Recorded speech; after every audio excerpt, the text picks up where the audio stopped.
2020년 올해에 하나님께 우리에게 주시는 올 한 해 동안의 비전은 영어로만 랑이구나. R-A-N-G Revival All Now Generation. 지금의 모든 세대가 영적으로 부흥하는 주께로 돌아오게 되는 것입니다. 내 자식들이 좀 신앙생활 잘했으면 좋겠고 예배 잘 드렸으면 좋겠죠? 뿐만 아니라 부모가 당신이 하나님께 기쁨으로 예배하고 은혜가 회복되기를 축원합니다.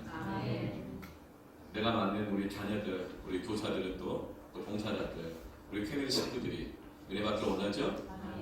그러나 바로 섬기미들이, 부섬기미들이, 안식일사 권사들이, 그리고 부장들, 모든 리더들이, 심지어는 우리 목사들, 모든 세대가 부흥하기를 더 원합니다. 우리는 뭔가를 얻을 때 참 기쁩니다. 첫 차 너무 기쁘죠? 첫 아이 너무 기쁩니다. 집도 만약에 처음 내 집을 얻는다면 뭐 대출 얼마를 띄었든지 기쁩니다. 첫 월급 기쁩니다. 첫 예배 아주 기쁘죠? 그런데 아무리 좋은 이런 것들도 시간이 지나면 다 반감됩니다. 언젠간도 없이 그 기쁨이 다 사라져요. 심지어는 그 기뻤던 그것이 나중에는 번거롭고 귀찮아지기까지 합니다. 그럼 여러분, 그 기쁨이 언제 다시금 간절히 갈망하게 되는지 아세요? 잃어버렸을 때. 잃어버리고 나면 소중한 것일수록 그것의 가치를 알게 됩니다. 그래서 잃어버린 그것이 소중한 것이라면 다시 우리가 그것을 회복하기를, 얻기를 간절히 구하게 되는 것입니다. 자동차 같은 것도 그래요. 차가 간절히 필요하면요, 간절히 차가 필요하면 그렇게 얘기하더라고요. 똥차라도 있었으면 좋겠다. 그런데 아무리 좋은 차도 시간이 지나면 그 기쁨이 다 반감됩니다. 그런데 그 좋은 차를 무슨 차든지 잃어버리고 나면, 없어져 보면, 야, 진짜 차가 소중하구나, 참 여기나 꼭 필요한 거구나, 간절하게 다시 얻기를 소망하게 되어지죠. 그리고 그 잃었던 것을 다시금 얻게 되어지면 처음 얻었을 때보다 그 기쁨은 더 큽니다. 어떤 사람이 예배를 사모합니까? 어떤 사람이 은혜를 사모합니까? 은혜를 경험해 본 사람. 그런데 다시 잃어버린 사람.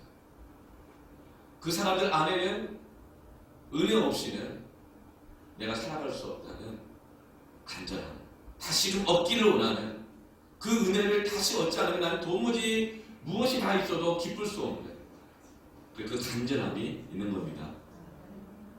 그래서 한번 은혜를 얻으면 잃어버려 봤기 때문에 그거 없이는 못 사니까 그 은혜를 잃어버리지 않으려는 간절함이 또 있는 것입니다. 예배가 한 번 얼마나 소중한지, 교회가 얼마나 소중한지 잃어버려 봤기 때문에, 그래서 그 교회를, 예배를, 은혜를 잃어버리지 않고 유지하기 위한 간절함이 있는 것이고, 만약에 그 은혜를 잃어버렸다면 다시금 얻기를 원하는 간절함이 있는 것입니다. 여러분, 그 간절함이 회복되기를 축원합니다. 은혜의 소중함을 알고 잃어버린 그 고통을 아는 자들만이 그 간절함이 있어요. 의에 들고 목마른 자가 복이 있나니 그가 배부르게 될 것이다. 다시 잃었던 기쁨을 회복하시길 축원합니다. 예수님이 들려주신 잃어버린 아들을 되찾는 이야기입니다. 잃어버렸던 그 아들을 다시금 얻는 그 기쁨이 있어요. 오늘 이 이야기 속에는 그 기쁨을 얻기를 원하는 간절함이 있습니다. 20절 말씀을 보면 이에 일어나서 아버지께로 돌아가니 아직도 거리가 먼데 아버지가 그를 보고 측은히 여겨 달려가 목을 안고 입을 맞추니 여기에는 가정을 잃어버렸던 아버지와의 사랑을 잃어버렸던 그 아들이 다시금 집으로 돌아오려는 아버지의 사랑을 다시금 얻으려는 그 간절함이 있어요. 이에 일어나서 아버지께로 돌아갑니다. 다시 잃어버린 은혜를 얻고자 하는 간절함인 것입니다. 한 집에 아들이 둘이 있었어요. 큰 아들은 아주 성실해요. 최선을 다해요. 그러나 둘째 아들이 얘가 망나니예요. 폐륜아예요. 멀쩡히 살아있는 아버지한테 유산을 달라고 청하는 거예요. 왜 그랬을까요? 유산은 부모가 돌아가실 때쯤에 부모가 주실 때 받는 거예요. 그런데 아버지가 너무 건강해요. 언제 죽을 줄 모르겠어. 나도 내 뜻대로 살아보고 싶고 나도 누리고 싶은데 아버지가 가실 기미가 안 보여요. 그러니까 아버지한테 요구하는 거예요. 나도 내 뜻대로 살아보고 싶다고. 그러니까 유산 주세요. 유산 주세요. 따로 나가 살게요. 이것도 챙겨주고 저것도 챙겨주고. 언제 기다려요? 폐륜아요. 그래서 다 챙겨가지고 떠나죠. 허랑방탕하게 결국 다 탕진하고 밑바닥으로 전락했을 때 잃어버려 보니까 소중한 걸 아는 거예요. 이에 일어나서 아버지께로 돌아가니라. 아버지 은혜를 아는 사람, 돌아가기로 원하는 간절함이 있습니다. 오늘 예배가 나온 여러분에게 은혜를 알기에 이 은혜를 잃어버리지 않으려고, 아니 잃어버렸는데 다시는 얻지 않으면 못 사니까 그 간절함으로 오신 줄로 믿습니다. 아버지의 간절함은 또 뭐예요? 아직도 거리가 먼데, 아직도 거리가 멀어요. 구분이 안 돼. 제가 진짜 개과천선하고 돌아왔는지, 자기 잘못 깨닫고 돌아왔는지, 아쉬워서 왔는지, 뭐하고 살다가 왔는지 몰라. 구분이 안 가. 한번 집 나가고 오세요. 자식들이 어디 사는지 어떻게 알아요? 확인이 안 돼. 검증이 안 돼. 그런데도 불구하고 아버지는 거리가 먼데도 달려나가. 그리고 입을 맞춰요. 목을 껴안아요. 측은히 여겨요. 잃어버린 아들이 없으니까. 얘가 어떻게 살았든지 이 아들 없이는 기쁨이 없는 거예요. 그래서 이런 아들을 다시 되찾기를 원하는 그 간절함. 아들 없으면 못 살겠다. 들어만 와라. 이 간절함이 있는 것입니다. 오늘 주님이 이 탕자의 비유에서 다시 보자는 말씀이 뭡니까? 자기가 원래 있어야 될 자식의 자리가 있는 거예요. 그런데 그 자리를 잃어버렸을 때 소중한 것을 몰랐다가 다시금 본래의 자리로 돌아와야 아들도 아버지도 기쁨을 얻게 된다는 것입니다.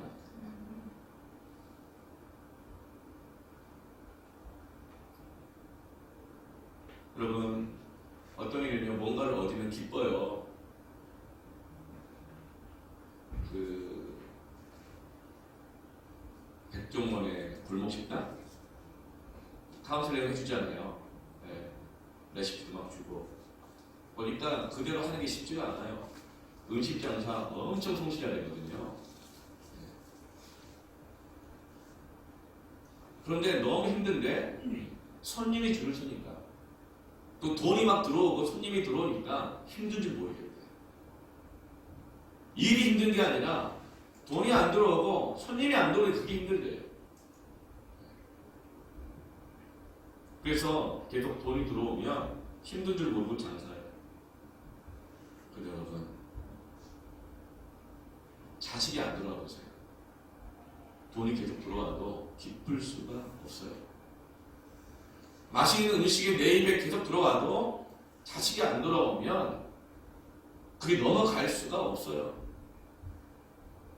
근데 여러분, 돈 들어와서 그냥 기뻐요?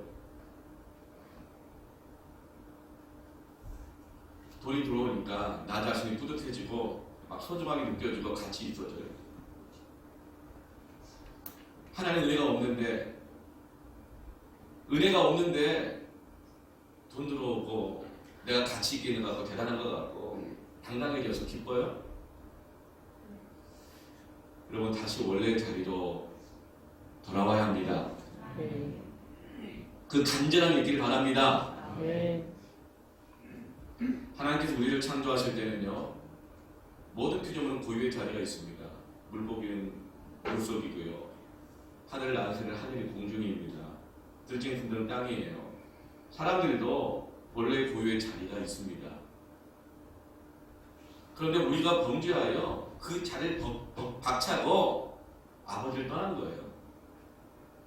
그래서 다시 돌아오라고 하는 호소가 성경입니다.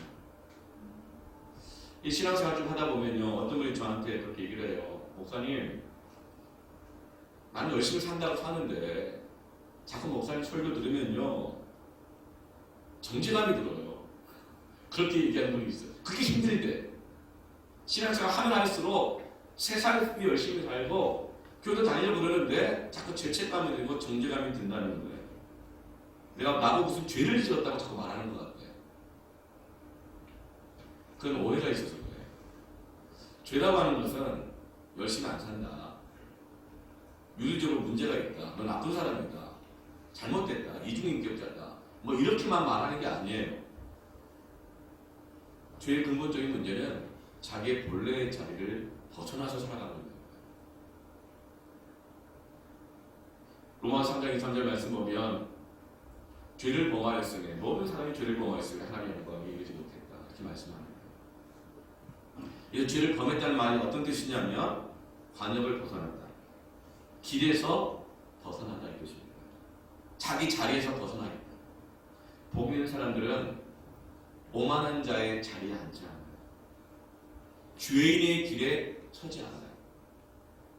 죄의 본질은 뭐냐면 원래 있어야 될 자리가 아니라 다른 자리로 가고 있고, 원래 가야 할 길이 아니라 다른 길로 벗어나서 가고 있다는 거예요. 아들이 아버지를 떠나서 가고 있다는 거예요. 회개하는 게 무엇이냐면 너 잘못된 거 고쳐라, 이런 지역적인 의미가 아니에요.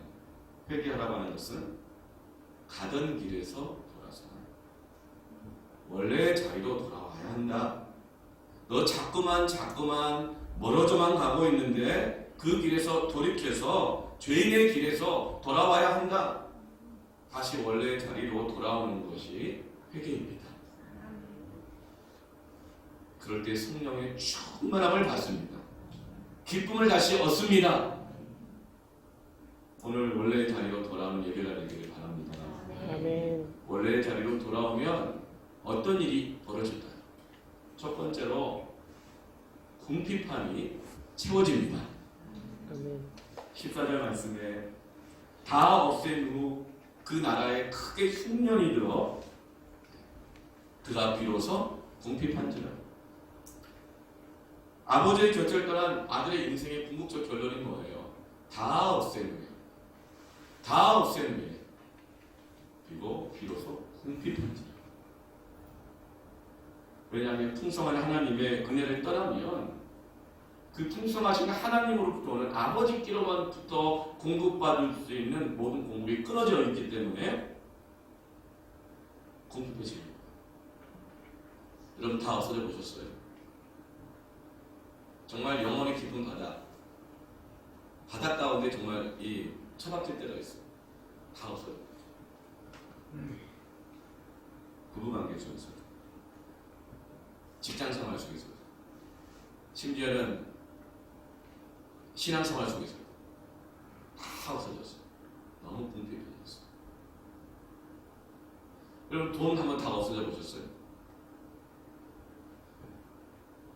사람이요 다 없어지면 불안해집니다. 돈이든 사람이든 은혜든 뭐든 궁핍하면 없어지면 불안해져요. 이 독일 철학자 하이데거가 인간 존재 본질을 불안이라고 정의했습니다. 도무지 자기 자리가 어딘지 모르는 거예요.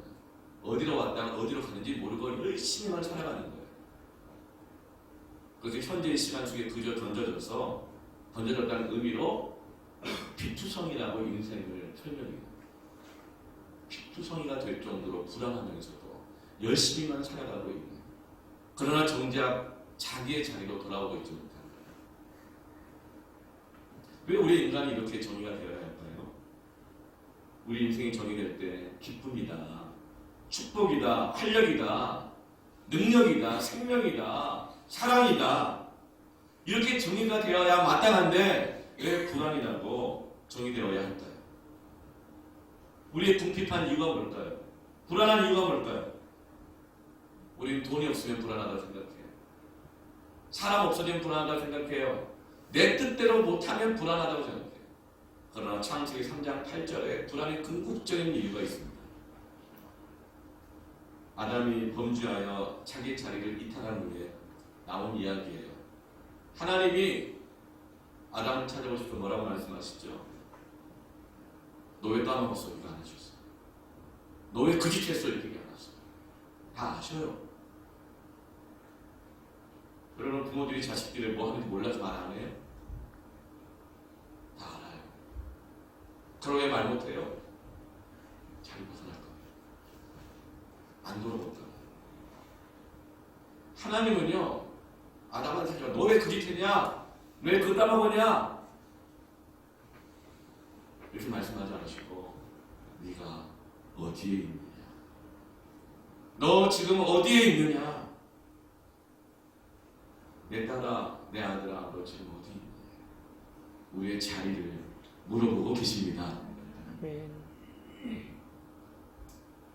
그래서 아담에게 말해요. 내가 두려워 숨은 거예요. 처음에는 자기 뜻대로 살고자 나갔지만, 자기 뜻대로 했지만 이제는 벌거벗은 것이 그 두려움이 드러날까봐 두려워서 숨은 거예요. 하이데거가 말한 인간의 존재의 불안, 근본이 무엇입니까? 자리를 떠나야 해요. 하나님으로부터 떠나가 있는 것입니다. 그래서 여러분, 성경에 보면 이런 궁핍이나 다 없어진 것에 의해서 전혀 영향받지 않은, 불안이라는 이런 정의에 영향받지 않는 사람들이 너무나도 많이 등장해요. 하박국 선지자도 그렇잖아요. 외양간에 송아지가 없어지고, 포도밭에 서출이 없고, 무화과 나무에 열매가 없다 할지라도 난 여호와로 인하여 즐거워하리라. 아멘. 바울이 그래요. 그는 모든 것이 있어봤던 사람이에요. 최고의 학벌이에요. 부자였어요. 존경을 받았어요. 종교적 열심도 있었어요. 그러나 예수님을 만나고 나서 그 모든 것을 다 잃었어요. 그분은 평탄한 인생을 사신 분이 아닙니다. 복음 전하다 감옥 갇혔고 평생 장가도 못 가보고 숱한 고난을 겪은 분인데 모든 것을 잃었지만 궁핍하지만 불안해하지 않아요. 그 뭐라고 선포해요? 하박국 선지자의 그 고백을 인용해서 이렇게 말해요. 오직 의인은 믿음으로 말미암아 살리라. 아멘. 이 믿음이 뭐예요? 어떤 믿음이에요? 바울이 이렇게 고백해요. 로마서 8장 32절에 자기 아들을 아끼지 아니하시고 우리 모든 사람을 위하여 내주시니가 어찌 그 아들과 함께 모든 것을 우리에게 주시지 아니하겠느냐? 외양간 서출 없고 포도밭에 서출 없고 무화과 나무 열매가 없어도 난 지금 모든 것을 잃어버린 것 같지만 그 아들과 함께 모든 것을 우리에게 주시는 하나님 아버지가 계시기 때문에 나는 믿음으로 살 수 있다. 불안하지 않다. 나는 여호와를 위하여서 즐거워하리로다. 이렇던 기쁨을 다시금 그는 놓지 않고 있는 것입니다. 그럼 우리는 살 수 있는 것입니다. 우리 안에는 세상 그 무엇으로도 채울 수 없는, 채워도 결국에는 궁핍해하고 채워도 결국은 그것을 나중에는 귀찮아까지 하면서 뭐 좀 새거 없나, 더 좋은 거 없나 찾아가는 우리의 욕망, 채울 수 없는 이 욕망을, 이 궁핍함을 오직 하나님의 그 사랑, 제자를 돌아갈 때 채우게 됩니다. 아멘. 이 기쁨을 다시 얻게 됩니다. 아멘. 우리는 가난해서 불안한 것이 아니고, 내 뜻대로 못 살까봐 불안한 것이 아니고, 뭐가 없어 두려운 것이 아니고, 하나님과의 관계로부터 오는 은혜, 이 확신, 이 믿음에서 오는 자신감이 있습니다. 여러분, 본래의 자리로 돌아가십시오. 주인의 길에서 돌아서십시오. 우리 안에 있는 채워지지 않는 이 궁핍함이 채워지게 될 것입니다. 잃어버렸던 다시 은혜의 기쁨, 하나님과 동행하는 삶에 대한 기쁨 회복하게 될 것입니다. 만약에 그 은혜의 기쁨이 없음에도 불구하고 아무렇지도 않고 다른 것에 대한 마음이 달아올라져 있다면 아직 은혜를 경험해보지 못했거나 모르는 자일 수 있습니다. 하나님의 말씀을 우리에게 보여주실 때 그 은혜를 간절히 구하십시오. 하나님께로 돌아가시길 바랍니다. 아멘. 두 번째로는 우리가 본래의 자리로 돌아가면 삶의 중심을 회복하게 됩니다. 중심이 없으면 다 비틀거려요. 자기 똑바로 걷는다 그래요. 근데 비틀거리고 있어요. 술 먹은 사람들 보세요. 자기 똑바로 걷는다. 붙잡아서 할 필요 없어. 그런데 비틀비틀 걸면서 잘 가고 있다고 하는데 매명 제자를 돌아요. 세상에 중독되어 사는 거예요. 중심이 없는 거예요. 우리 인생은 크게 문제가 아니에요. 사람들 자기 인생을 좀 이렇게 대단하게 살아보고 싶어요. 한 번 사는 인생 좀 멋지게 살고 싶어요. 크게, 대단하게, 따뜻하게, 남롭지 않게. 그럼 우리 인생은 그런 크기의 외형의 모습이 아니라 중심의 문제입니다. 중심만 있으면 크든 작든 아름답습니다. 생명이 있습니다. 둘째 아들이 아버지를 떠나는 것은 뭐예요?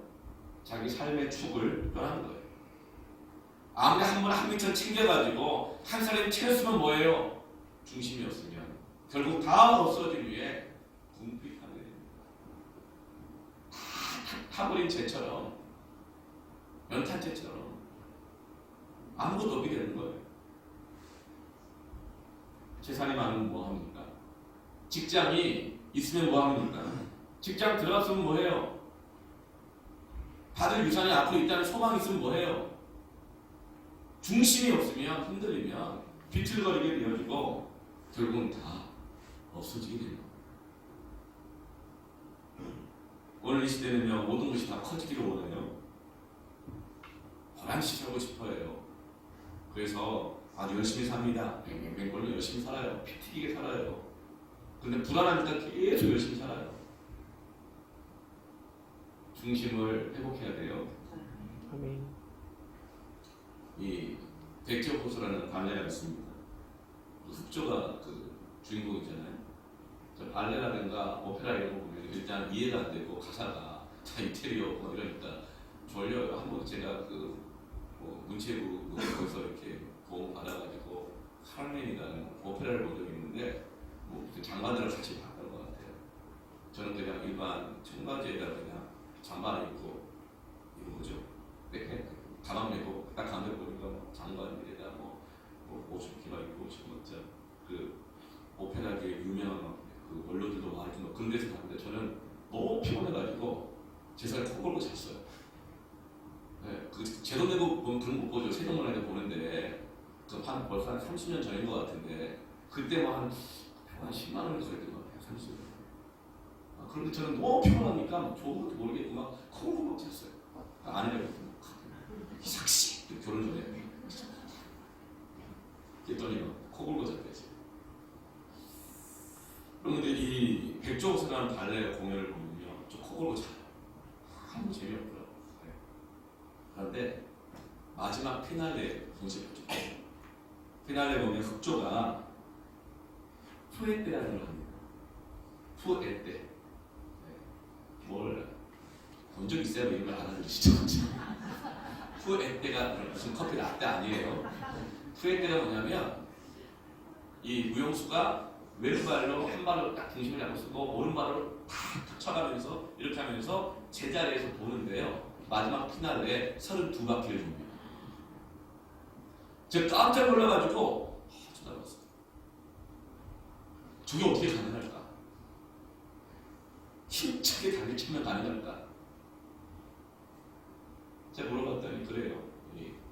돌기 전에 어떤 사물이나 관객 중에 한 사람이나 그렇게 딱 정하는데 어떤 사람은 딱 정하면 그 사람 딱 쳐다보고 이렇게 가지고 팔을 탁탁 돌 때 거기까지 안 돌아가고 그대로 쳐다본다 이렇게 돌다 몸 다 돌면 다시 가서 또 쳐다보고 이러면서 32바퀴를 돌면 비틀거리지 않고 쓰러지지 않고 다 돌 수 있다는 거예요. 이 중심의 능력이에요. 이 땅을 살아가는 우리도 마찬가지입니다. 날마다 다람쥐 쳇바퀴처럼 뱅뱅 도는 인생 매일 출근해야 되고 매일 나에게 맡긴 일에 그냥 매달려야 되고 육아의 이 쳇바퀴같이 보는 비투성이 같은 그러면서 애가 잘 클까 이렇게 한 게 맞을까 저럴까 막 불안해하고 직장에서 열심히 일하면서도 비투성이가 되도록 코피를 일을 하는데 늘 미래가 불안하고 내가 잘 가고 있는 건가? 이 직장에 과연 앞으로 전망이 있는 것인가? 언제까지 다닐 수 있을 것인가? 피투성이 같은 불안함으로 살아가는 것이 인생인데요. 여러분 중심을 회복해야 됩니다. 아멘. 우리가 이 중심을 정하는 것. 히브리서 12장 2절 말씀에 믿음의 주요 또 온전하게 하시는 이 예수를 바라보자. 믿음의 주요를 온전하게 하시는 분, 비틀거리지 않게 하시는 분은 오직 예수 그리스도 한 분이십니다. 그분을 중심 잡아야 됩니다. 그는 그 앞에 있는 기쁨을 위하여 십자가를 참으셨습니다.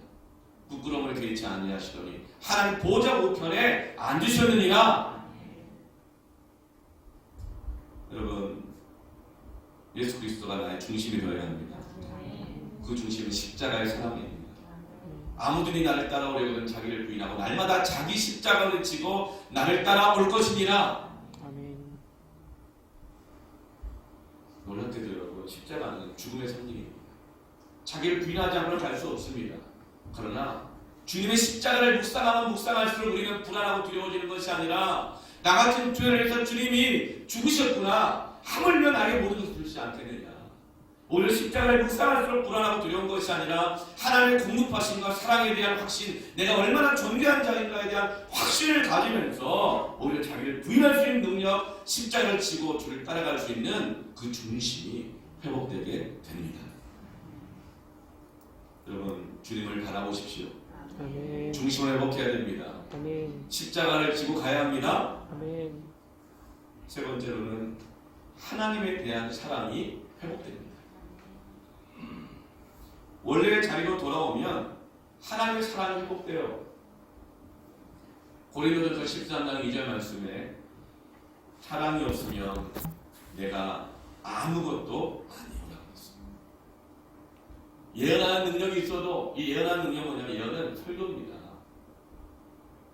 하나님의 말씀을 잘 이해하기 위해서 앞으로 어떻게 살아가야 될지를 깨닫게 해주는 것이 바로 예언입니다.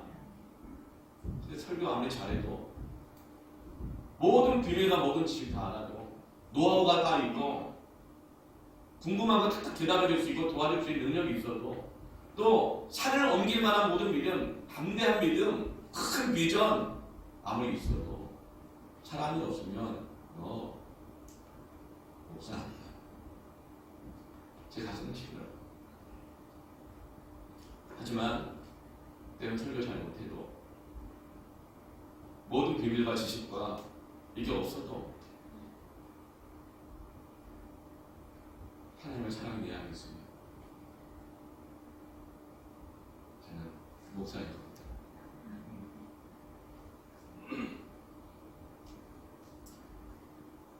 사람들은 두려워하는 것들이 많이 있어요. 돈도 돈이지만 요즘 사람들은 나이 먹는 걸 두려워합니다. 잃어버리는 걸 두려워하지 않아요. 없어지는 거. 시간이 없어지는 거. 앞으로 살 날이 얼마 안 남았다. 시간이 없어지면 두려워져요. 불안해져요. 퇴직할 날이 다가오면 일할 시간이 줄는다 생각하면 이 불안해져요. 노후 준비 막 잘 돼 있나? 여러분, 우리가 진짜 우리가 두려워해야 할 이유는 뭐냐면 사랑이 없어져요. 부부간에 아무리 좋은 집 살고 좋은 거 먹어도 사랑 없으면 아무것도 아니에요. 자식 아무리 좋은 대학 가고 뭐 다 해줬다 하더라도 사랑이 없으면 아무것도 아니에요. 교회가 건물 크면 뭐예요? 하나님의 사랑이 없으면 교회 아니에요. 사역자는 뭐해요? 이 사랑이 없으면 아무것도 아니에요. 여러분, 하나님의 사랑이 회복되기를 축원합니다. 아멘. 그 간절함이 있기를 축원합니다.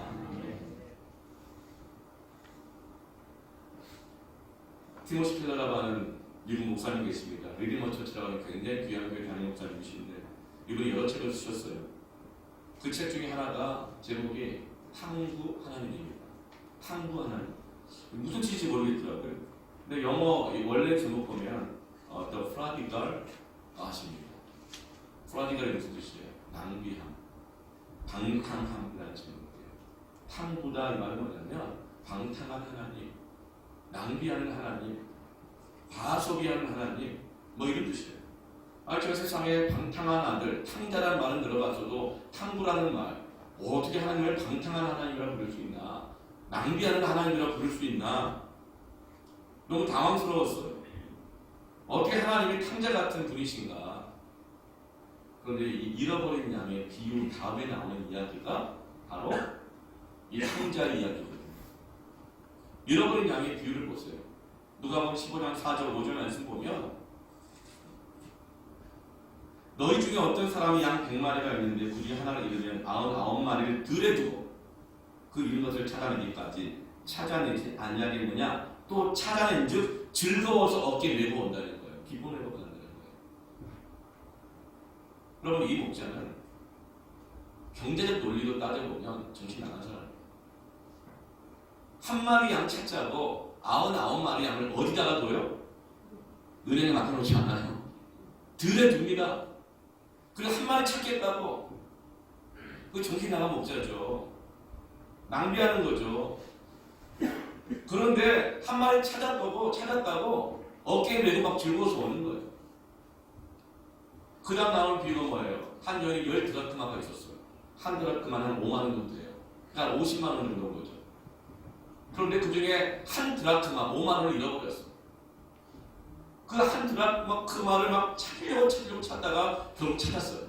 5만 원 찾았어. 그런데 그 다음에 어떻게 해요? 5만 원 찾고 벗과 이웃들 다 불러 모아가지고 그 10드라크마 50만 원어치 파티를 열어요.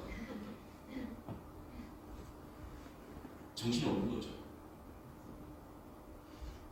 페르나 같은 자식이 집 나갔다가 결국은 다 잃고 또 뭐 더 달라고 아버지께 돌아왔는데 천료는 끊어낼 수 없으니까 받아주고 나 같으면 그래 이래서 갚아 이렇게 할 것 같아요. 그런데 달려가서 입 맞추고 뿐만 아니라 어떻게 해요? 손맛을 잡아요. 그리고 가라지를 끼워줘요. 이것을 경제적 논리로 이해할 수 없어요. 그래서 이 티모시 켈러 목사님은 방탄한 하나님이라고 낭비하신 하나님이에요. 그 사람을 그렇게 고백하는 거예요. 그리고 성경은요 이 탕구 하나님의 마음을 그 사랑을 알지 못하면 낭비해요. 교회 봉사하는 거예요. 영들 위해 섬기는 거, 교사하는 거, 섬김이 하는 거. 이 탕구 하나님의 사랑을 알지 못하면 정신없으시죠. 다 탕진하는 거예요. 전도하는 것. 이 모든 것은 하나님에 대한 사랑이 회복될 때만 가능한 것입니다. 제가 부목사를 했을 때 안산에 있는 사동, 권호동, 팔곡동, 그리고 고자동 이쪽 제가 큰 교구를 만났어요. 그랬는데 보니까 1년, 2년 지나갈수록 애완견을 기르는 가족이 점점 늘어나고 벌써 한 7년, 7, 8년 전에 나중에는 종도 다양해요. 개만 기르는 게 아니라 고양이, 그리고 뭐 도마뱀, 돌출, 가지각색을 전부 기르는데 저는 저만의 피조물마다 자기 있어야 될 자리가 있다고 믿었던 사람이거든요. 근데 왜 개는 마당이나 이렇게 왜 치는데 뭐 이해가 안 돼. 네. 그런데 한 집사님이, 여자 집사님이 푸들 키우시는 분이 계셨어요. 저는 좀 개가 좀 무서워요. 비밀이었는데 어릴 때 물려본 적이 좀 있어가지고 개는 크든 작든 좀 무서워요. 정이 잘 안 가요, 사실. 네, 정이 잘 안 가. 그런데 그 집에 푸들이 있다는 걸 알아요. 근데 그 푸들도 저는 작은 줄 알았는데 푸들도 큰 게 있더라고요. 무서워요, 푸들이 큰데. 그래가지고 긴장을 하고 이제 신방을 이렇게 딱 가는데 다행히 감사하게 그런 줄 아시고 이제 이 집사님이 주차장까지 내려와서 마중을 나오신 거예요. 그래서 같이 올라가는데 벌써 계단 올라가니까 막 안에 짚고 막 난리가 났어요. 문을 여니까 그 큰 푸들이 반갑다고 멍멍 치고 달려오는 난 무서워가지고 문 옆에 이렇게 서 있었어요. 집사님 어떻게 좀 해보세요 이렇게. 근데 이 집사님이 그 달려오는 푸들을 보고 뭐라고 하는지 아세요? 엄마야 그러는 거예요. 아니 엄마야 엄마. 순간 제가 혼란스러웠어요. 이 푸들을 교족에 올려야 되는 거다. 이해가 안 되는 거지. 그리고 지금 앉았는데 그냥 이 푸들 이 얘기 이 반려견의 얘기만 막 하는 거예요. 그래서 얼마 전에 뭐 미용실을 갔다 왔대요. 아 그러냐고. 그래서 얼마면 했냐고 물어봤죠. 그랬더니 한 7, 8년 전이었는데 그때 최악 그게 좀 커서 그런가 봐. 가면 뭐 털도 깎고 모양도 내고 발도 깎고 막 해나가요. 뭐 발라준 것도 있고 그러고 최애가 15만 원. 하시는 분들 있잖아요. 그 푸들이 엄마의 마음을 모르겠거든요. 저도 그랬어요. 15만 원짜리 최애한 거 기본이고 뭐 좀 더 추가하면 40만 원. 최고 80만 원짜리. 요즘 세팅 파마 우리 여성들 1년에 한 2번 하죠? 아니에요? 우리 아내는 2년 만에 한 번 하더라고. 머리 이렇게 좋아하고 그런지. 근데 물어보니까 2주에 한 번 했는데 머리 조금 달라요. 그래서 세팅 파마래요. 그래서 얼마냐 이렇게 동네에서 하면 10만 원, 그쵸? 네. 좀 싼가? 네. 그리고 웬만한 데서 하면 보통 20만 원.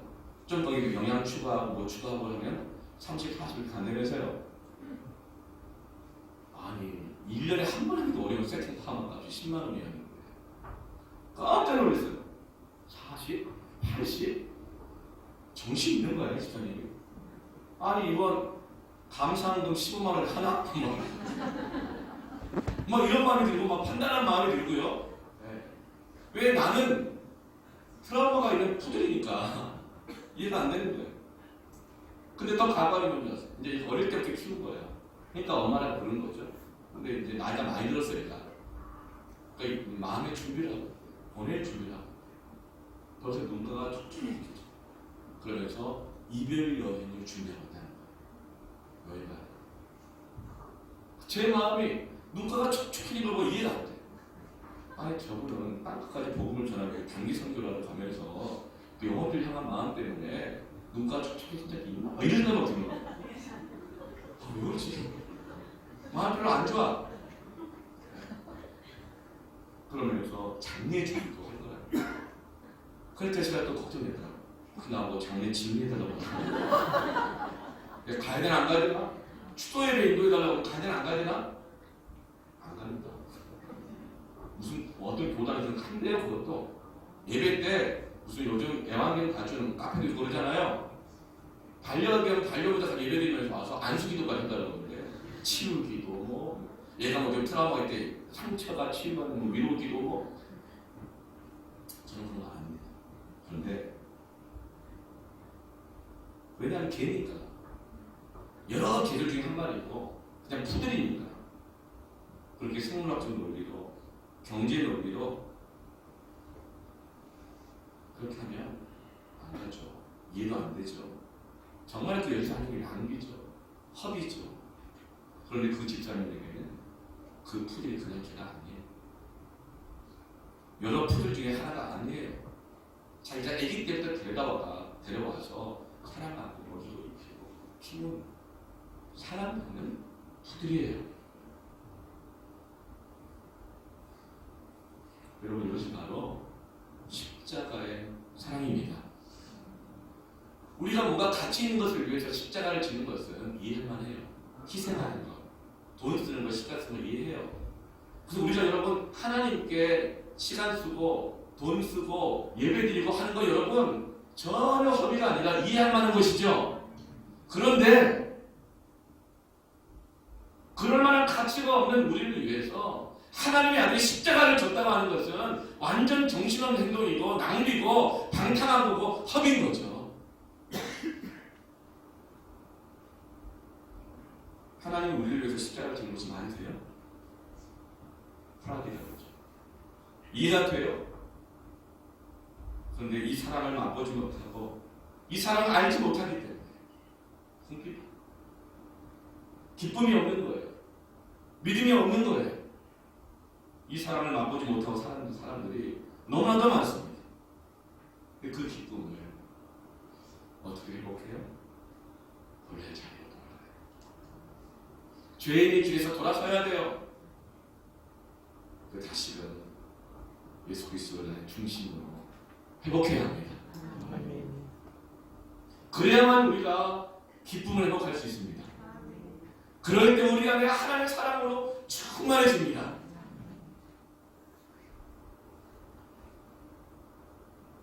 하나님 사랑이 감격하고 기뻐하고 감사해도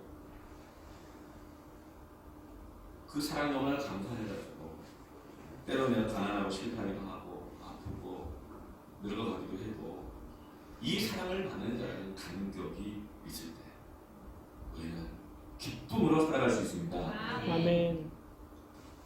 백날 모든 걸로 다 채워보세요. 한 미천 잡아보세요. 다 없어지고 궁핍하게 느껴지죠. 없는 가운데서도 본래의 자리, 은혜의 자리, 예수 그리스도 중심으로 살아가고요. 아버지께로부터는 마르지 않는 충만한 기쁨이 가득하게 될 것입니다. 아멘. 이 탕자의 비유를 들어야 될 사람은 누굴까요? 이 둘째 아들 탕자가 아니에요. 예수님이 이 둘째 아들 탕자 같은 사람들 주신 말씀이 아니에요. 누구의 주신 말씀이냐면요. 누가복음 15장 1절과 3절 이 모든 세 가지 비유의 맨 앞에 이 비유를 들어야 될 사람들 말씀해 주셨어요. 모든 세리와 죄인들이 말씀을 들으러 가까이 나오니 바리새인과 서기관들이 숙인 거예요. 이르되 이 사람이 죄를 영접하네? 음식을 같이 먹네? 세리와 죄인들에게 시간을 써주네? 음식을 대접해주네? 말씀을 가르쳐주네? 숙은 거예요. 그러다 예수께서 그들에게 이 비유를 이루시고 이 말씀을 들어야 될 사람들은 바로 바리새인과 서기관입니다. 집에서 놀러 한번 가본 적 없이 피투성이가 되는 거예요. 불안하죠. 내가 이렇게 열심히 일을 해야 나중에 우리 아버지가 나한테 재산을 상속해 주겠지. 이 아버지 재산 없으면 나 못 살아? 열심히 놀러 한번 일을 한 거예요. 그런데 둘째 아들이 먼저 챙겨가지고 약속바리게 나가서 살았어요. 아유 속 시원한 생각을 했는데 들어와가지고 송아지 잡아가지고 가라앉혀 끼워주니까 더 불안한 거예요. 그 아버지의 마음이 둘째 아들한테 있나? 그럼 난 뭐가 되는 거지? 못마땅한 거예요. 바리새인과 서기관은 첫째라고 했어요. 나는 열심히 살았으니까 나는 율법으로 떳떳하게 누가 무슨 말 들은 것 없이 성실하게 살았으니까 스스로 믿음이 좋다고 자부하고 있고 나는 받을 권리가 있다고 생각해요. 그러나 나는 저런 세리와 죄인들 말도 안 되는 둘째 같은 저런 죄인들과는 난 다르다고 자부하는 사람들이에요. 세금 떼어먹는 세리들과 썩어빠진 인간들하고는 나는 다르다는 거예요. 그래서 죄인들과 함께하는 그들에게 시간을 허비하고 마음을 허비하고 음식을 먹이는 그 예수님을 보고 방탕하고 허비한다고 수군거리고 비방하는 것을 보고 이 비유를 말씀해 주십니다. 이 탕자의 비유는요, 이 주인공은 둘째가 아니라 진짜 탕자는 큰아들이 것입니다. 아무리 열심히 일해서 잃어버린 그 동생, 그 아들 되찾기까지 밥이 안 넘어가고 잠이 안 올 만큼 어떻게 살았든 다시 모든 것을 원상 회복시켜주시고자 모든 걸 다 쏟아부으시는, 낭비하시는 그 아버지의 사랑을 알지 못하는 한 너는 죄인이다. 자기를 벗어나야 돼. 오만한 자의 자리에서 있고 죄인 길을 가고 있다. 네가 탕자라. 여러분 오늘 말씀 볼 때 하나님은 사랑과 기쁨을 잃어버리고 살아가는 내가 탕자를 사랑 없이 불안해서 살아가는 내가 탕자인 것 같아요. 저는 이 기쁨을 다시 먹고 싶습니다. 2020년 잃어버린 모든 시대가 주께 돌아오는 부흥을 선고해요. 교회 숫자 안 들어가는 것도 한 시간. 진정한 기쁨은 내가 하나님의 은혜의 자리 가운데 돌아가는 거예요. 다시 예수 그리스도가 내 안에 중심이 되는 것입니다. 하나님을 살아가고 내 안에 충만해지는 것입니다. 저는 이 기쁨을 다시 얻기를 원합니다. 우리가 이 기쁨을 다시 얻기를 원합니다. 낭비하신 하나님의 사랑, 이해할 수 없는 말도 안 되는 그 사랑, 한 마리 양을 찾기 위해서 모든 것을 허비하면서도 포기할 수 없는 하나님의 그 사랑을 깨달을 때 어찌 우리가 기쁨이 없겠어요? 우리가 그 놀라운 용서를 받았는데 어찌 우리가 용서하지 않을 수 있겠습니까? 그럼 우리가 본래의 자리로 돌아오시기 바랍니다. 저는 지난주 예배 때 후렴만 불렀던 찬양이 생각납니다.